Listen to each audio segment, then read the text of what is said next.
se retrouve aujourd'hui avec ce livre que je n'ai pas ressorti depuis très longtemps. Il s'agit du grand classique Art déco, tome 2. Et l'autre jour, en regardant mon placard, j'ai eu envie de retourner à l'intérieur parce qu'il est vraiment superbe. Et ça faisait très longtemps que je n'avais pas colorié dedans.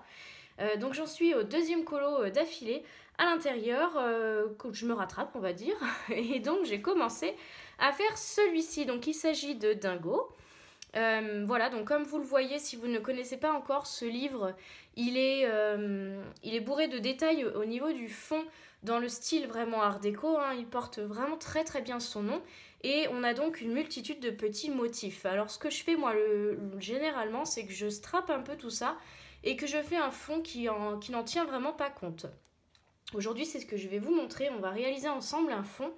Et on va, par cette occasion, mixer deux univers de dessins animés, puisque à celui de Disney, on va rajouter celui de la Warner Bros. Donc le fond des génériques des Looney Tunes. Je ne sais pas si vous vous souvenez de ce fond qui contient des cercles concentriques dans les tons jaune-orangé, voilà, qui illustre les génériques des dessins animés avec Bugs Bunny et compagnie. Donc on va essayer de reproduire ça sur ce coloriage. Donc on aura besoin d'un compas pour réaliser les cercles. Alors j'aime pas trop utiliser le compas sur mes coloriages parce que ça perce la feuille. Donc voilà, mais bon là c'est un peu obligatoire. Donc le compas, alors j'ai un compas ici qui a une mine intégrée, si on peut dire. Moi, ce que je vous conseille plutôt d'utiliser, c'est un compas sur lequel vous pouvez directement visser votre crayon jaune. Parce que je vous ai déjà expliqué, quand on trace avec un crayon de papier et qu'on veut ensuite faire complètement disparaître le trait, si le crayon est sec, ça va être vraiment très difficile de faire complètement disparaître le crayon une fois qu'on aura mis la couleur. Et donc ça se verra toujours quoi. Donc bon, là j'ai rien d'autre pour le faire et je voulais faire cette vidéo aujourd'hui, donc je vais être obligée de faire avec mon crayon de papier, mais vraiment moi je vous déconseille et je vous conseille plutôt de pouvoir directement le faire avec votre couleur. Voilà. Ensuite, pour la mise en couleur, donc je ne vais pas utiliser des crayons de couleur. On pourrait, et vous pouvez tout à fait si vous n'avez pas le matériel que je vais vous proposer d'utiliser, mais vu l'étendue de la page et de la zone à colorier, moi je préfère économiser mes crayons et utiliser un autre matériel. Donc vous le connaissez déjà, il s'agit des Gelato de Faber-Castell. Donc je vais utiliser des couleurs donc jaune-orangé qui proviennent de ces deux sets là. Donc on a le set classique à 12 couleurs et le set Bright à 15 couleurs qui sont des couleurs vives, mais je trouve qu'il y a aussi des couleurs pastel à l'intérieur. Voilà, donc je vais utiliser des couleurs qui viennent de ces coffrets là.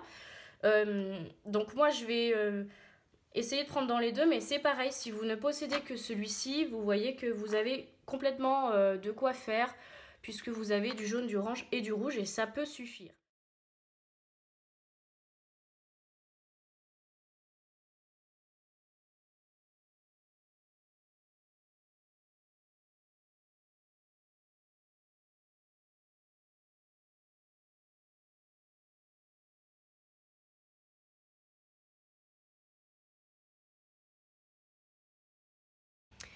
Voilà, donc la première étape terminée, on va commencer la mise en couleur avant l'estompage. Alors après vérification, comparaison des couleurs, etc., j'ai décidé de rester uniquement avec des gelatos de la gamme classique. Donc j'ai pris 4 couleurs et j'ai quand même rajouté, pour pouvoir faire des ombrages sur les plus gros cercles, un gelato qui vient du pack de métallique et qui est plutôt marron. Donc c'est le Iced Chai, donc chai glacé, c'est marqué en français à côté, pourquoi je me casse la tête. Donc chai glacé, quelque chose d'un peu marronné. Donc là il est censé être métallisé, mais ça se verra pas tant que ça une fois dans la masse. Ensuite j'ai pris le Red Cherry, donc le rouge. Le orange c'est Mango. Le jaune, il s'appelle Lemon pour le plus foncé et le plus clair s'appelle Cream, Buttercream, donc beurre en fait. Voilà, donc on a besoin de tout ça. On va appliquer ça tout de suite. Alors vous allez voir quand je vais zoomer ce que je vous disais avec mon histoire de traits de crayon. Alors je vais zoomer. Je sais pas, oui si vous les voyez quand même, hein. Donc moi ça me gêne. Alors je pense que je vais gommer au fur et à mesure que je vais passer ma couleur pour diminuer ça et pour les faire disparaître parce que ça me plaît vraiment pas du tout. La première étape, comme je vous le disais, c'est de remplacer le trait de crayon de papier par un trait de crayon de couleur jaune, donc qui sera ma couleur la plus claire afin de ne vraiment plus voir les traces des tracés justement. Donc j'ai pris mon Prismacolor jaune 916 et je gomme au fur et à mesure mon crayon de papier pour le remplacer par mon crayon.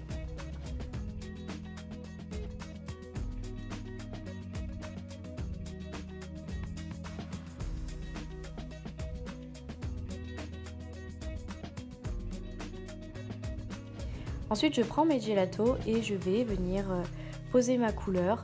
Donc je laisse le cercle du centre vide parce que lui, il sera noir et je vais placer mes couleurs sur tous les autres cercles, du jaune vers le rouge dans un premier temps et ensuite je me rends compte que ce n'est pas du tout la méthode la plus pratique pour bien blender et bien mélanger mes couleurs pour travailler les transitions. Donc dès le cercle suivant, je vais commencer par le rouge pour pouvoir mieux doser mes pigments et travailler les transitions puisque comme je vous le disais, même si après on va estomper, même à sec il faut quand même commencer ce travail de mélange de couleurs. Donc je vous épargne la totalité des cercles parce que c'est la même étape, les mêmes étapes et on se retrouve au moment de l'estompage, donc avec le coton-tige, le White Spirit. Et là encore une fois, faites bien attention et changez très régulièrement de coton-tige parce que comme les zones sont très petites, il ne faut vraiment pas aller salir le jaune avec le pigment que l'on a pris dans le rouge et dans le orangé. Donc je vous conseille, voilà, comme vous voyez là à l'écran, de commencer par le jaune, d'estomper tous les jaunes orange et ensuite de retourner votre coton pour estomper la zone rouge et transition vers le orange pour vraiment faire le moins de salissure possible. De la même façon que pour l'étape précédente, je vous épargne la totalité parce que c'est le même processus et ça aurait été un peu long à regarder pour ne rien apprendre de nouveau, on va dire. Donc pour l'étape suivante, je vais prendre des crayons de couleur, un rouge, un orange et mon jaune pour retravailler par-dessus, remettre une nouvelle couche pour redonner de l'intensité parce que lorsque l'on passe l'essence ou le white, eh bien quand même on enlève du pigment. Et là je trouvais que c'était devenu un peu trop terne et mes traits n'étaient pas très nets sur les extérieurs des cercles, sur les zones rouges. Donc c'est pour ça que je passe cette couche là, donc je fais le travail à sec parce que le papier est imbibé d'essence, il n'y a pas besoin de plus que ça. Et vous apercevez sur le haut et sur le bas, sur les cercles qui s'éloignent le plus, j'ai rajouté quand même du marron. Hein. Pour les foncer et pour donner plus d'intensité au niveau de la couleur du cercle. Pour le cercle intérieur, là je le remplis au Posca noir pour qu'il soit vraiment bien intense et bien foncé. Au passage on peut voir déjà que les couleurs sont quand même beaucoup plus vives que si j'avais laissé juste avec les gelatos et du coup que l'étape crayon couleur là elle était à mes yeux indispensable.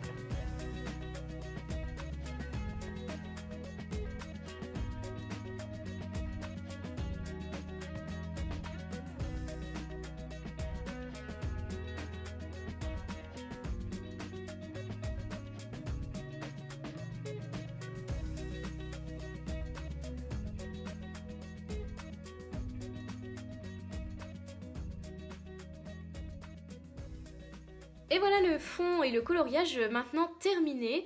J'espère que ça vous plaît, j'espère qu'on reconnaît l'univers du colo.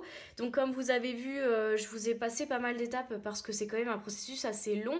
Mais vous avez vu le démarrage de chacune des étapes qui, je pense, est quand même assez indispensable. Vous avez vu à quel point le fait de repasser un peu de crayon par-dessus le gelato, ça rend quand même de la vivacité qui a disparu un peu avec le white ou avec l'essence. Et puis ensuite, eh bien, j'ai colorié le cercle central en noir comme sur le générique de la Warner Bros.